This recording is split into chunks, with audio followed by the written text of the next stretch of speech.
Hello, my name is Andia, and I'm your host. Welcome to the Quantum Recovery Podcast. I'm a licensed counselor and quantum health coach, and this podcast is all about exploring the new quantum health paradigm. My mission is to simplify the quantum biology practices and principles so you can thrive in your recovery. I'm so happy you're here, and remember, this is for educational purposes only. Hello, everyone. Welcome to the Quantum Recovery Podcast. I'm your host, Andia, and today I have a guest, Amanda, and I want to just introduce her, and then we're going to jump right in. So Amanda is the first guest on the Quantum Recovery Podcast, and she is an energy healer and a transformation coach. She's a licensed massage therapist, equipped with with just beautiful tools. She does emotion code, she does body code, and she's going to be doing belief code.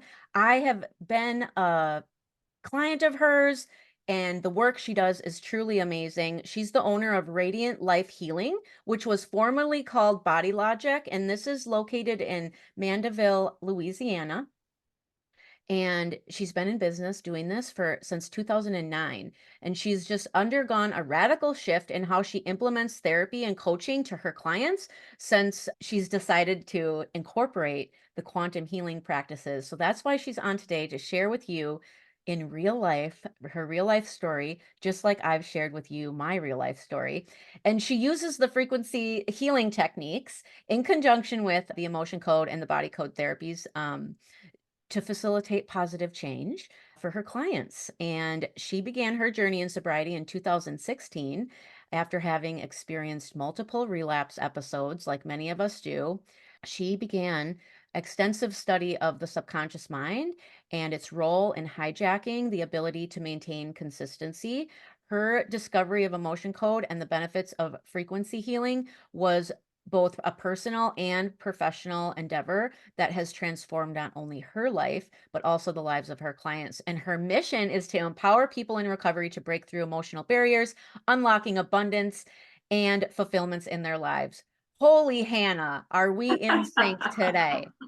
Welcome, Amanda. Thank you, Andia, for that wonderful introduction. I appreciate that. I'm very excited to be here. And it reminds me of when I listened to your interview with Meredith over at the QBC, how you said you were nervous, but then you realized that nervous energy and excited energy have the same frequency. So I'm just trying to focus on being excited instead of nervous. Awesome. Awesome. Yeah, no need to be nervous here. You are among friends. So why don't we just start by you sharing a little bit of your background and, your recovery story highlights, if you will. Sure. Well, recovery story highlights. Now, I don't like to spend a whole lot of time in the hard part. I like to focus on the solution. But I grew up in Grand Rapids, Michigan, in between Grand Rapids and Detroit. And I come from a divorced home, a broken home. I learned early on that, I had to fear the environment that I lived in from an emotional standpoint. It was not an emotionally safe environment. Let's see here. Gosh, I don't know how far down the rabbit hole you want me to go with this. But, I grew up in a home where, there was some emotional abuse going on in my home. Not from my mother. I had a wonderful, supportive, loving mother, and I do credit her to introducing me to a lot of these holistic tendencies early on in my childhood, because that's how she would heal herself. Fast forward to, teenage years, I think when we grow up in an environment that has taught our nervous systems nothing but fight or flight, as we approach that teenage time frame, we start to seek for substances and situations outside of ourselves to create a sense of ease in our bodies that we just don't have because we're in constant fight or flight. I have, gosh, well, I do have a suicide attempt in my history. I was hospitalized for over a month when I was 15 years old. And from there, my home life just continued to deteriorate. So I continued to turn to drugs and alcohol. as a teenager, and then bounced back and forth between my mom's house and my dad's house, just trying to find some sense of equilibrium. And then at 17, I became pregnant. So so that I was sober for that time frame. And so I had my daughter when I was 17, and that was a traumatic and enlightening experience all at the same time for such a young girl. So I have a soft heart for young teenage moms, single moms. I have a soft heart for them as well. Shortly after she was born, of course, being at the time, I didn't know that I was suffering with addiction and alcoholism. It just, for me, that was my medication at the time. And so, very slowly went back to it because that's the only way that I found relief at the time, not knowing that was, a disease that was flourishing in my body back then. My father has, I would say that I grew up in an alcoholic home. My mother was not. She was more codependent, and and we can't diagnose other alcoholics, but I would say that my father definitely fits that bill. So I since in my 20s, I dove headfirst into a dysfunctional marriage, trying to create some sort of stability for my life without having any tools. I thought that and that's really when my extensive drug use started. Alcohol was kind of always in the background, but then I started experimenting with more, the harder drugs, the cocaine, the methamphetamines, pills, things like that. And had my first divorce when I was 27 years old. We just, neither of us had the tools. We both came from broken homes. We didn't know what we were suffering with at the time. We didn't know how much drugs and alcohol played a role in the demise of our relationships, our marriage. I had my second child when I was 23. So, I've been a young mom. I've been a mom longer than, my daughter's now 30 years old. So I can't remember a time when I wasn't a mother. So I have a daughter who's 30, my son's 24. They both just this past year had their first child. So I'm also a grandmother to two little grandsons. And wow, it's a miracle. It is a miracle that I'm even alive to enjoy the relationships that I have today with my children, as well as these two little babies that I am fully present for. Let's see here, fast forward a little bit. Let's see, early 30s. I decided it would be a great idea to run from myself, pack up my two kids, and move from Michigan to the New Orleans area to Hey. Mandeville, Louisiana, which is about 30 minutes north of New Orleans, because what better place to move than for an alcoholic than New Orleans? That was a bright idea. But I got to tell you, India, right when I got here, I knew I belonged here. I found my people. I'm like, wow, these people drink just like me. I used to have a joke when I moved here that I might be a Yankee from Michigan, but my liver is from Louisiana. Let's see. I moved here in 2008, and that's the same year that my mother became very ill with cancer. And I spent that year, just, when you face the death of your parent, especially the parent that has been the parent, the only parent, that was incredibly traumatic. So she passed when I was 33 years old, and that I almost hightailed it back to Michigan after that, but I knew there was really nothing there for me.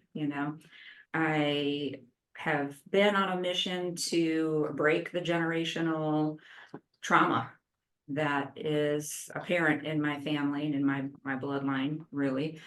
And this is a spiritual disease, and well, I think my higher self really is who encouraged me to stay here in Louisiana and just start all over.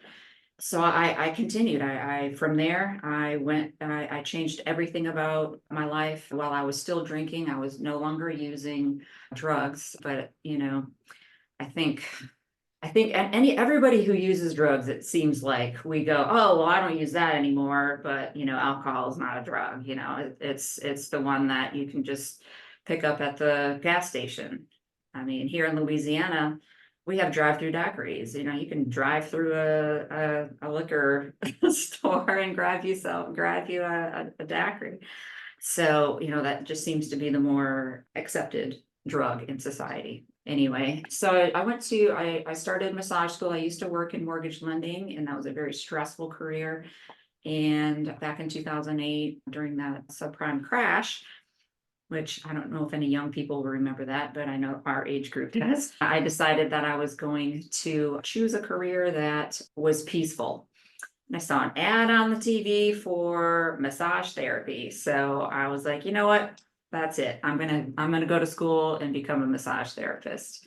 And I immediately fell in love with the modality. Again, this is definitely my higher power guiding me. I think we all can look back into our histories and see where God was doing for us what we could not do for ourselves.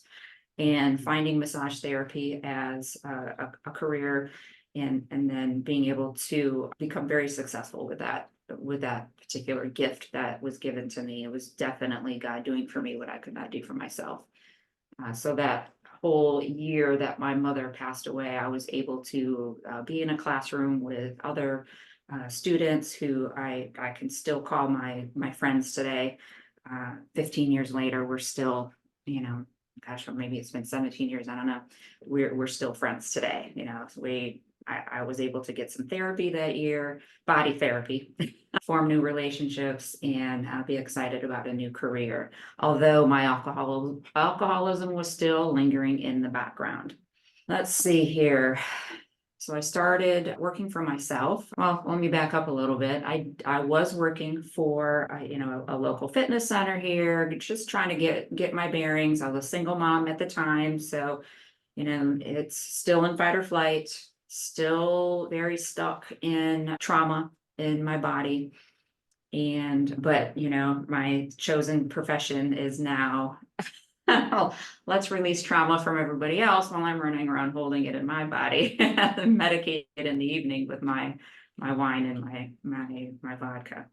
So, my biggest fear back then used to be losing my job and getting a DUI. Lo and behold, I lost my job. So, it was a very humbling experience at the time. But, the belligerent alcoholic in me was like, you know what? I'm going to start my own business. So that's exactly what I did. It's like, I'll show you. So I started my own business back in 2011.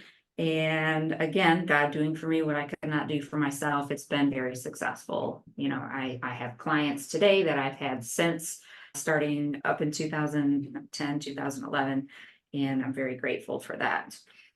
However, I structured my life so that nobody was holding me accountable. And at the time, I didn't realize that's an alcoholic trait. It's an alcoholic trait to not allow any source of authority over your life. I worked alone. I lived alone. Well, with my son at the time, my daughter had gone off to college by then. And, I didn't have anybody, I didn't have a parent, I didn't have a boss, I didn't have anybody holding me accountable for my behavior. And all the people that I surrounded myself with typically drank like me. If they did not drink like me, then we probably weren't going to hang out. So that DUI eventually came along. By the time I finally got a DUI, I probably should have had 5 DUIs. That opened up the door for me to start looking at my behavior and looking at the consequences of my behavior. I fought that DUI for a whole year before I actually started doing what the court had ordered me to do. I challenged the authority. I procrastinated, avoided, and waited as long as I could. And then finally, I had to face those consequences. One of those consequences that at the time really, really made me angry, made me so angry I threw a fit at the courthouse over it, is that they mandated that I had to wear a scram device on my ankle for a month. And, looking back, I didn't I didn't realize I probably should have detoxed under medical care at the time. I thought, so I put the device on my ankle and I made sure that I had a small prescription of Ambien to help me sleep because I knew what was coming. I knew I was going to be going through some serious withdrawals. And, it laid me out for a good 7 days. I couldn't get out of bed. It was in that 7 days of writhing in pain and experiencing some DTs. I probably should have went to the ER, but not very good at asking for help. Not good at, I was an isolator at the time. I didn't want anybody to see how much I was suffering. I didn't want to admit that I had a problem. But laying in bed, not being able to get out of bed for those 7 days, I had a lot of time on my hands to realize, you know what, I might have a problem. And I picked up the phone, and one of my clients, and she lives in Dallas, Texas now, she brought me to my first 12-step meeting. So I called her, and she made me laugh because she's been in recovery for over 20 years, and she'd be on my table and I'd be like, we just get along so well, we have such a great connection. And she's like, oh, alcoholics are my people. I love alcoholics, love them. And I was thinking, what is she calling me, an alcoholic? And this was before, I had gotten the DUI. So, I was like, she's not calling me that, is she? But, I knew enough about her that I could call her for help, and I did. And that was when I initially started my sober journey. Was back in 2016 as a result of that DUI. Now, I do not have 8 years of consistent sobriety. As I, mentioned, the multiple episodes of relapse are what ultimately led me to research and study the subconscious mind and the barriers that it creates when we are trying to implement consistent change in our lives. And yeah, through I had a parallel going on at the same time I was struggling personally with my sobriety. I was studying a practice, or I was studying a modality called neurokinetic therapy, and it utilizes muscle testing to map out dysfunctional compensation patterns in the motor control center of the brain. So that was my introduction to understanding how our brains are, through various reasons they're affecting how we move our bodies. Is how it was my very first introduction into this and into muscle testing. I'm so grateful for the level of expertise I learned in the NKT community when it comes to muscle testing, because muscle testing is the basis for how you map out these patterns with the emotion code, body code, and belief code modalities. So, gosh, where was I? It's easy to get sidetracked when you're talking. So, okay, the parallel between my personal life at the time and then my professional life. So, I consistently, I'd get a year and a half of sobriety, and then what I didn't realize what I was experiencing was those post-acute withdrawal symptoms. I didn't realize those were overtaking my body, hijacking my body, and hijacking my thoughts. Alcoholism and addiction is a disease. It's the only disease that tells you that you don't have it. Yeah, 100%. yeah. So I would get, I never really had like this affluent life, where drugs and alcohol totally wiped me out. I grew up in poverty. I struggled to get the little bit I had. So for me to say drugs and alcohol caused me to lose everything, I don't have that story. It almost caused me to lose my business. It almost caused me to lose the relationships with my children.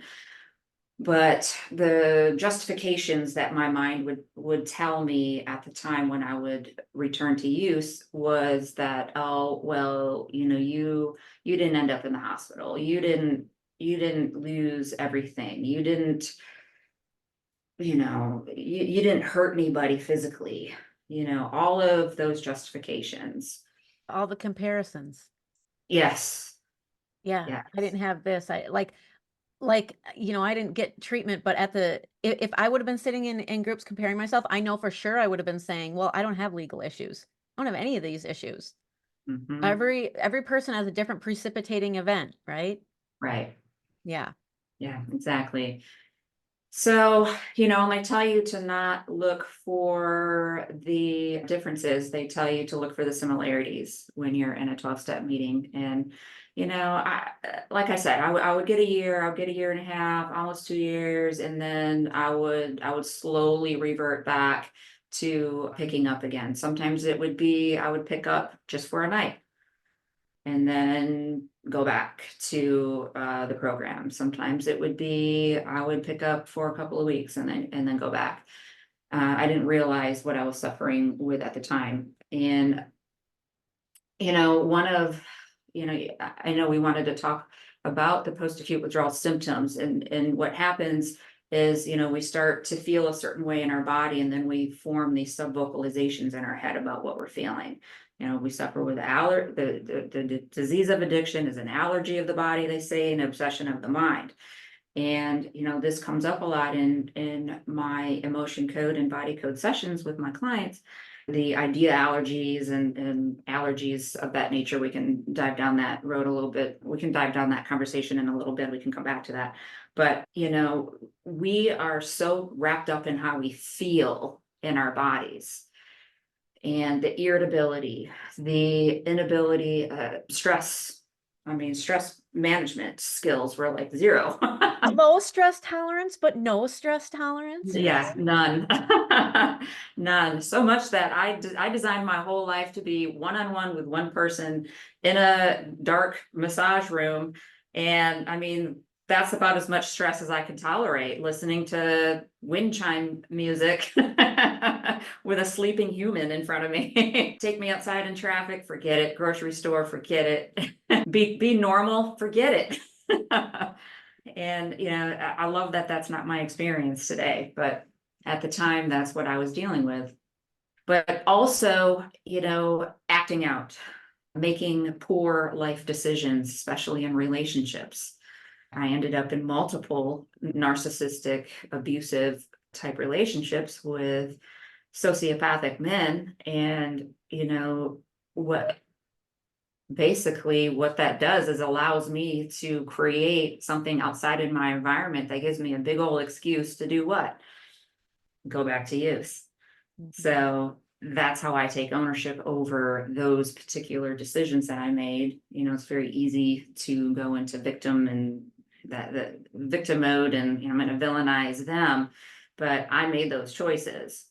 You know, I would consider that being a part of post-acute withdrawal symptoms, is not doing the necessary healing, the emotional healing required, so that I can have elevated thoughts and experience elevated emotions in my body, so that I can make better choices with the types of people that I choose to spend my time with. And the my latest and greatest episode of choosing an abusive man to partner with, I'm still in the middle of unraveling that mess. I had a relapse during COVID. I met somebody, you know, in a full relapse, thought, oh yeah, it'd be a great idea. Let's get married. Boy, I'm just laying it all out there, aren't I? But it took me another 3 months of being sober, coming out of that and getting back into the program and getting some sober legs under me to analyze that whole situation and go, holy cow, like that's all a part of my alcoholism, and that's all a part of these, withdrawal symptoms that I haven't been able to overcome in my body, so that I can have better thoughts, so that I can create a better life and make better decisions for myself. So last summer is when I knew of the emotion code. I was introduced to it at an NKT seminar back in 2019. and was blown away by it at the time. Wasn't quite ready for it, but last summer I decided to go ahead and take the leap, got certified in the emotion code therapy, immediately was seeing results not only in my own life, but in the lives of my clients, and immediately was certified in the body code therapy as well. Okay, So, I'm gonna stop you for 1 second. okay. This is first, I just have to say thank you for being so vulnerable and sharing. This is, I just, I just know people are listening to this and they're relating to your story. I I can't remember how many times I returned to use. You are remembering like such details. And when we're on this journey, we we do have a disease that consistently tells us that you don't have it. I think in the rooms they say, your addiction's doing push-ups in the parking lot. It's a Yep. very fear-based statement, right? And we Mhm. really do have to do that work to change our subconscious mind because if we don't, we're we're going to continue to create the same reality because our thoughts become things.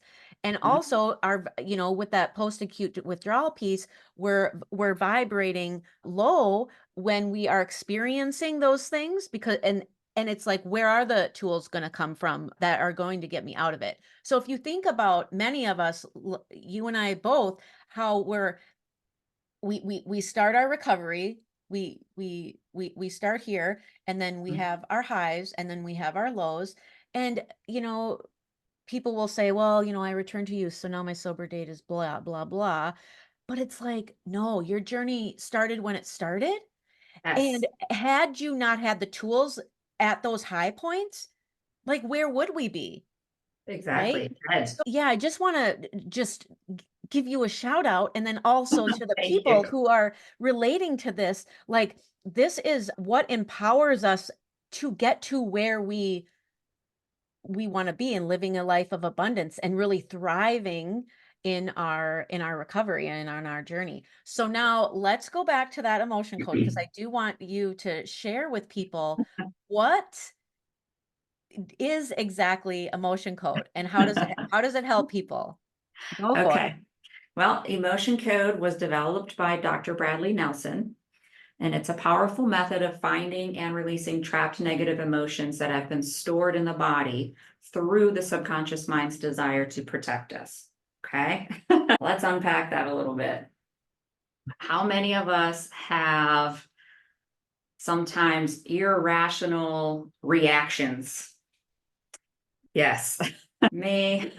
The emotion code allows us to remove the emotional charge around our trauma. It doesn't necessarily mean that we forget our trauma. We are now able to have a different relationship with it. We're able to step outside of it, and instead of it putting us, when we think about it or when we come in contact with something that reminds us of it, instead of it running our lives, throwing us back into fight or flight, we are able to step outside of ourselves and say, now what is that all about? What is that all? What's going on? What's really going on here? How can I become the quantum observer of my experience so that I can have a different experience with this trauma that I have? And you're explaining triggers just for people Yes, who use that word. So this is, I always say triggers are a sign for us. We don't need to fear being triggered. In fact, right. triggers will give us a sign of what healing still needs to be done. This is Of amazing. what we Keep need going. to work on. Yes, Yes, what we need to work yes. on. Yeah, and it would be great if when we're triggered, we don't shut down, you know? Let's Exactly. have a different relationship with the trigger. So back to emotion code, it uses muscle testing. Okay, so it's a concept. It's called applied kinesiology. Our bodies are electrically designed, okay, we have a connection with our subconscious mind through applied kinesiology. So, Dr. Joe Dispenza says that a memory without the emotional charge is called wisdom. And I love that because our emotions are our guides.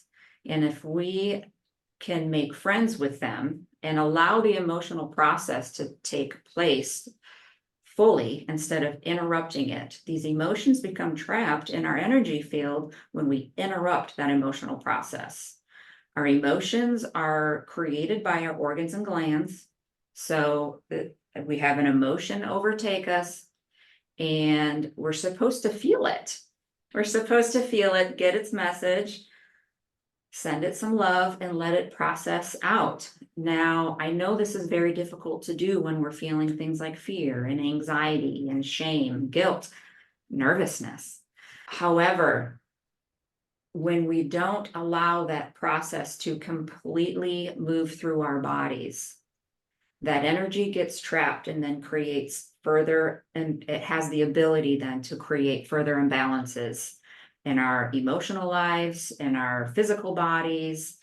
It can cause physical discomfort, it can cause pain in our bodies.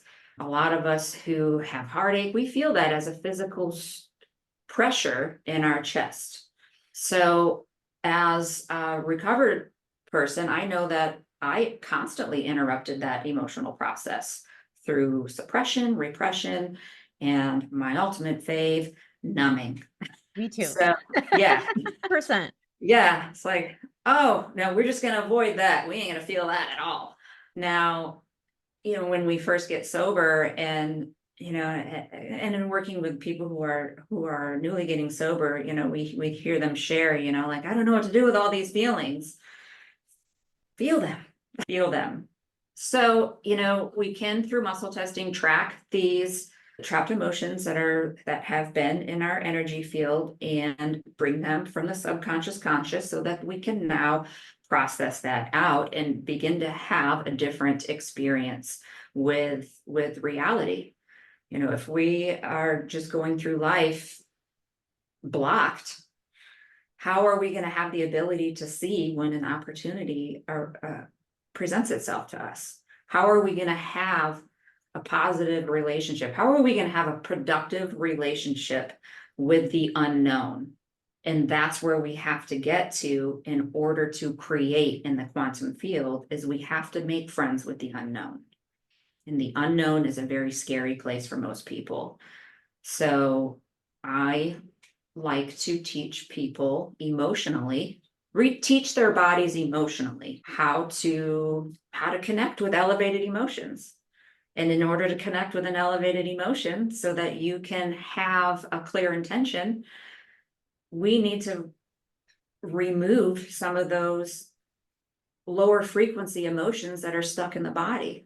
One of the books I read that really catapulted me on this journey. Well, first of all, I do have to give a huge shout out to the big book. I would say that is like the book of all books that changed my life. But I read a book called Letting Go: The Pathway Through Surrender by Dr. David R. Hawkins. And then he also wrote a book called Maps of Consciousness Explained. And he developed a chart called the Level of Consciousness Chart. And it describes how our emotions have a frequency. Now, I know I love it. This made so much sense to me. And I needed to hear this as somebody who I needed to be able to analyze, I guess, what exactly is an emotion? It's a frequency. It's a frequency. And the scale goes from 0 to 1,000, 0 being death, 1,000 being enlightenment. Shame has a frequency of 20. I think anger has a frequency of 40. Courage, on the other hand, has a frequency of 200, and that frequency of 200, where courage calibrates at, is a very neutral place. And we talk about neutrality a lot in the 12th, or in our program, how we are brought to a place of neutrality. And we finally catch our breaths. We can get up, look around, and breathe a little at that space of neutrality. Well, that is where courage calibrates at. And any emotion that calibrates below 200 on the level of consciousness scale is considered a negative emotion. And the emotion code and body code and belief code therapies, that it is a wonderful tool to transmute those negative quote unquote negative. I really don't like to use labels, but They're also big and wide, right? The right. vibrations. We want vibrations that are that are shorter and anything above 200. And I just want to also say, like, when someone does make the decision to stop their use, that takes a ton of courage. So you're Yes. entering into this space in a neutral place. That's so beautiful. Yes, it really is. And gosh, I'll never forget that first meeting that I went to, because that's so many emotions at that time. And having this understanding now that our emotions have a frequency, and seeing the benefits of transmuting these lower vibrational frequencies into higher vibrational frequencies, and then seeing how it has shifted my entire life. And then I see how it works also in the lives of my clients. And I see how it works just in the program in general. Even people who don't get this type of therapy, who seek other types of therapy, it works. So let's see here. Anything else you want me to say about emotions and frequency? Oh, okay. This is so amazing. I'm gonna make sure I put the books in the show notes for people. So those, I think that I think that's so amazing to Right. just have this awareness that when we are feeling something that's vibrating low. So, when we're trying to change our belief system and our subconscious mind, which is really the key of of where we want to be. Dr. Joe Exactly. Dispenza also says we're constantly living in the present past and we should be living in the present future. So Sure. that's Mhm. staying in the present, but thinking about who I am in my end result. In the future, who do I want to be? We cannot be who we want to be in the future, that person that's successful or whatever it might be for you, if we Happy, are joyous, and free. yes, happy, joyous, and free, if we are vibrating low, because we're always going to have a mismatch. Right. It's And all, this is also, mhm. and I'm it's glad also, oh, I'm glad you said that, because it's about alignment, which is yes, probably it's what you're about using. alignment. Yeah. Exactly, exactly. And when we can release some of these so you're with your work, when we're releasing some of these emotions, like you said something about how we hold it in our chest, and I remember working with you, and that the first emotion you released, I felt it in my chest. I Mhm. felt a release, is a physical release of energy, and that was not serving me. Man, it's Well, really life changing, and it's such a also a beautiful, because I've done a lot of work, just mental health therapy and counseling and mhm. whatnot, coaching, and this is just such a beautiful way to process all those things so we can release them, not continue to process our trauma. We shouldn't be processing our trauma for years and years and years. Right. Actually, do want to process through it in a healthy way, acknowledge all the things, and then release it. So we Right. can just, like you said, we'll have the memory of it, but we Right. won't constantly be triggered in the same way. I lived many of my recovered years or years in recovery in that place where there was Forcing it. constant triggers. Yeah. Forcing it. And also attracting relationships that were not serving me because that's where I Yes. was vibrating at. Yes. And Yes. I would get that question all the time in my groups. Like, why am I, they wouldn't say, why am I attracting this? But, they'd say something like, I date the same person. Like, Mhm. I'm always dating someone who's abusive. I'm always dating, and hello, like that was me. Like I Mhm. consistently had relationships that were either emotionally abusive or physically abusive. And that was a reflection of how I thought about myself. And I was attracting another person who was insecure like me, but vibrational match. So I Mhm. just want to paint a picture of an example for people of how this plays out in life in quantumly. Yes. So, So let's um, talk about what happens after that release. yes, go for it. Yes. So we have an emotion code, body code, or session, or we experience some frequency healing in our lives. Then what? What happens next?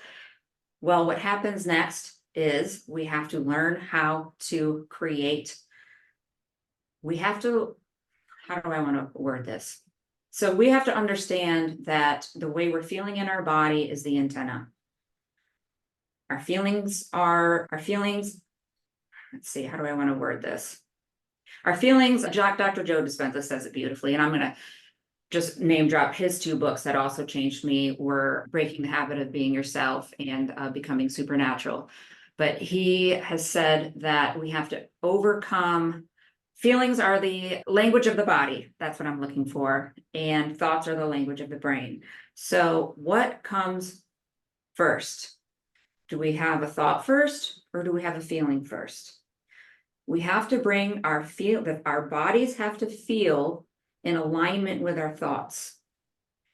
And that is when we can send out a coherent message into the quantum for manifesting the happy, joyous, and free that we want to experience in our lives. If we don't know what it feels like to be happy, joyous, and free, how can we call it forth in our lives?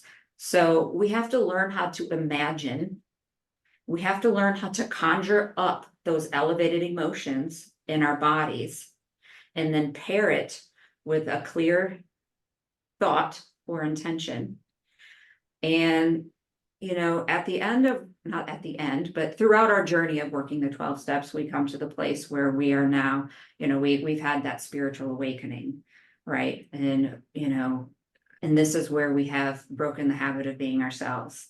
And this is where we have created a relationship with the unknown that is now exciting for us and it fills us with purpose.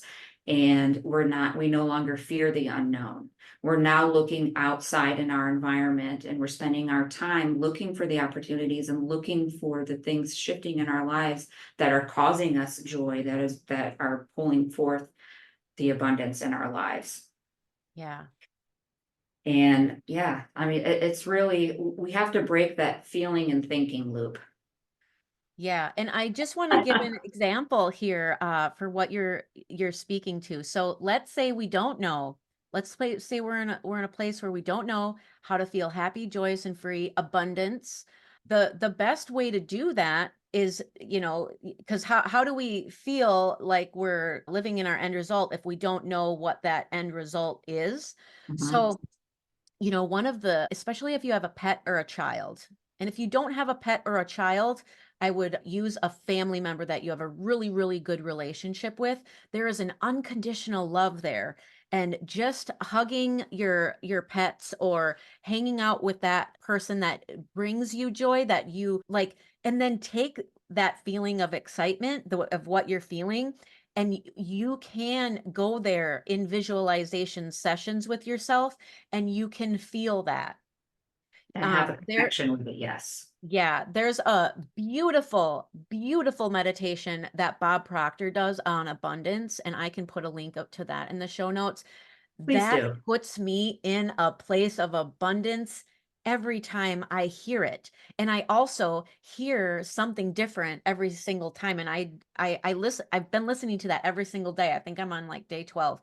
I hear something different every single day. I'm like, at first I was like, "Oh, this is gonna get boring listening to the same thing I over and know. over," and it actually doesn't, because when you're in the act of visualizing that space and feeling that, and then we just wanna capture that feeling as much as we can throughout our day, but the more we practice it, the more easier it will come, and it can be something simple. So if it's being with your pet, playing with your kiddos, whatever that is, that feeling, that's a vibration that we want. So that's just one example of a vibration that's going to be, you know, based on the chart you That will exposed give you a over to point of Monday. reference. Now, there Yeah. are many things that I do in order to support my energy so that it's easier for me to connect with those elevated emotions.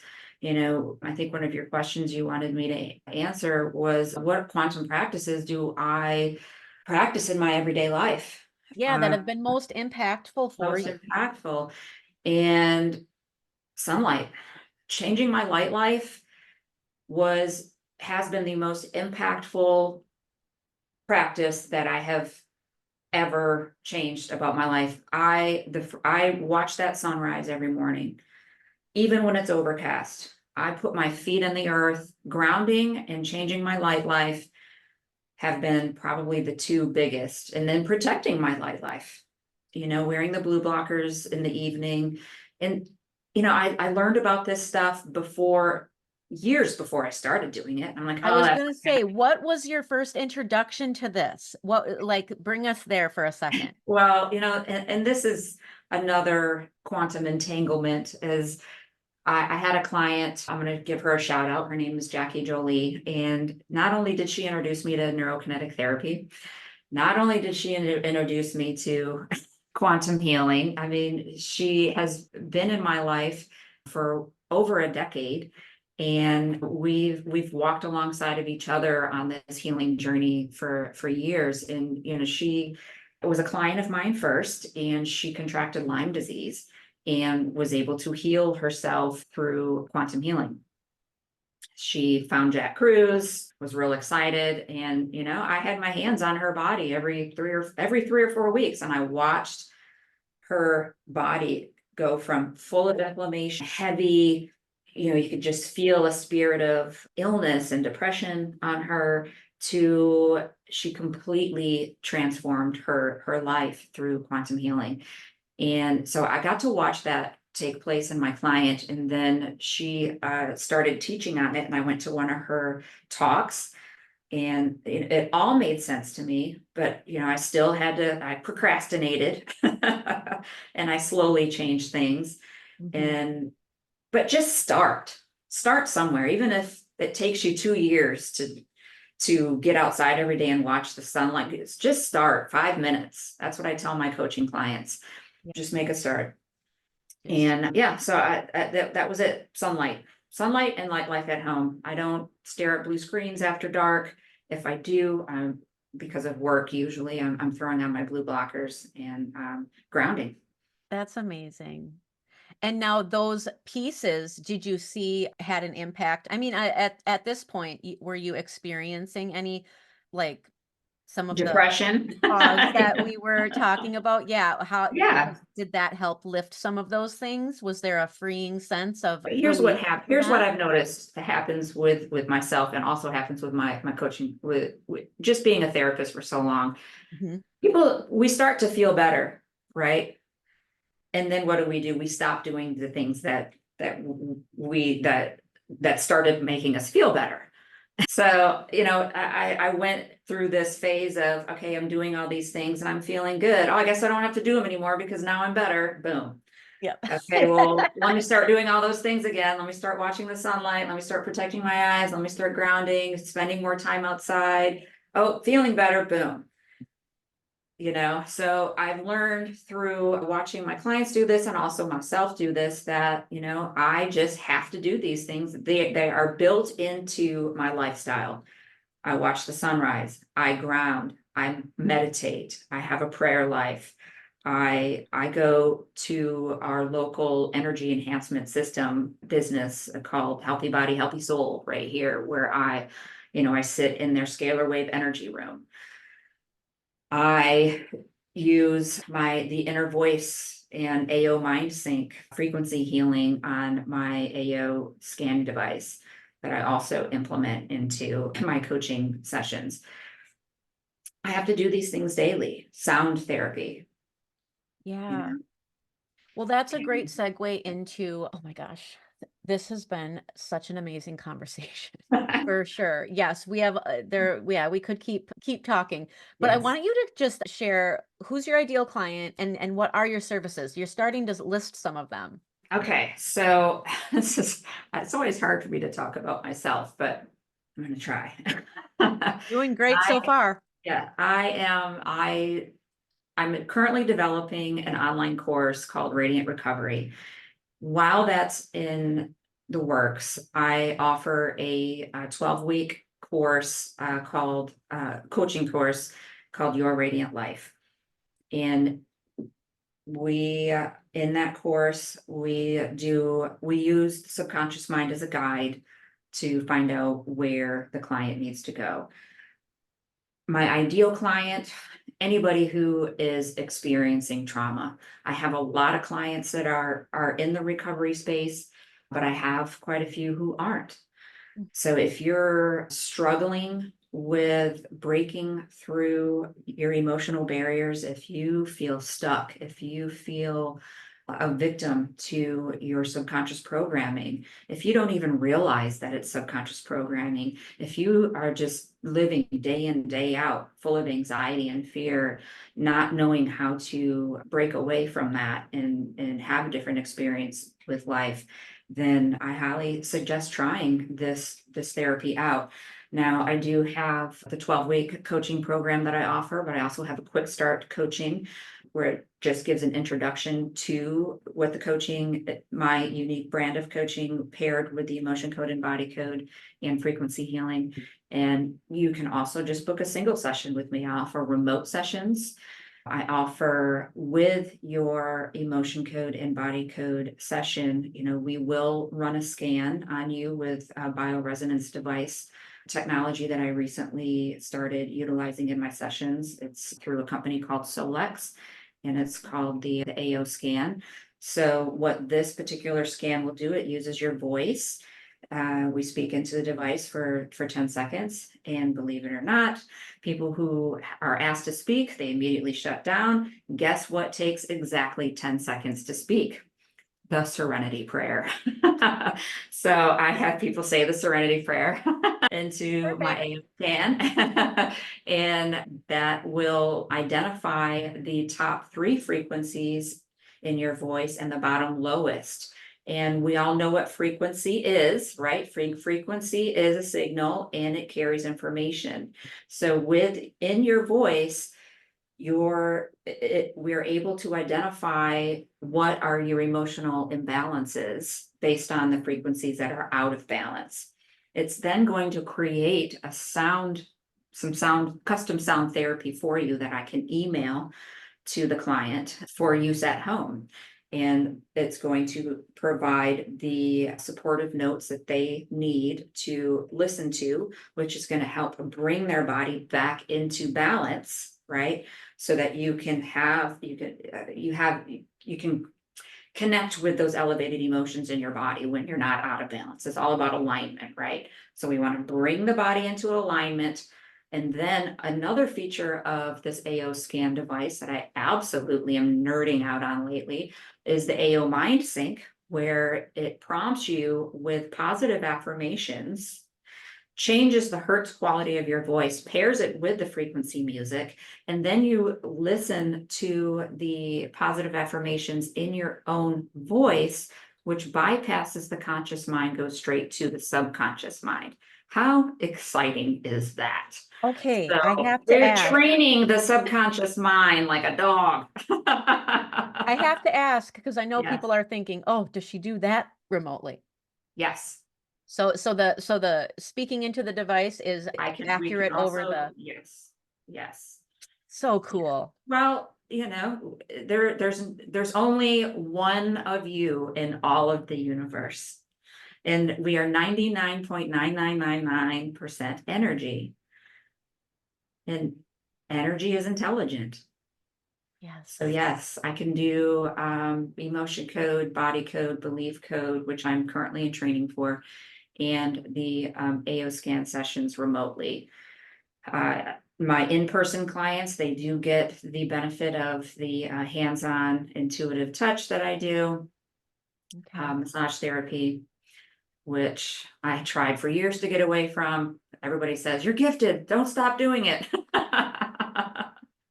I'm like, well, eventually I'm going to have to stop doing it. But for now, my in-person clients do get hands-on healing touch as well. Oh, this is so amazing. Thank you for letting me talk about all of this. Oh, you're welcome. It has been such a pleasure. And then where do people find you? People can find me at amandamonjure.com, AMANDAMONJURE.com. They can find me at Radiant Life Healing on Instagram. They can find me at Radiant Life Healing or Amanda Monjure on Facebook. And I believe you're going to put the link for my Solex shop in the show notes. Those really, amandamonjure.com is probably the easiest, fastest way to find me. You can do all your All right. booking through my website. Okay, very cool. And yes, for anybody listening or watching, that information will be in the show notes also. Oh my gosh, thank you so much for being on the Quantum Recovery podcast. Your story is so inspiring, and thank you for being here today and sharing it. All right, everybody, we'll see you next Thank you. time with I just would gratitude. really, 1 second before we say goodbye to everybody, I Yeah. really want to give a huge shout out to you for Mhm. starting this conversation.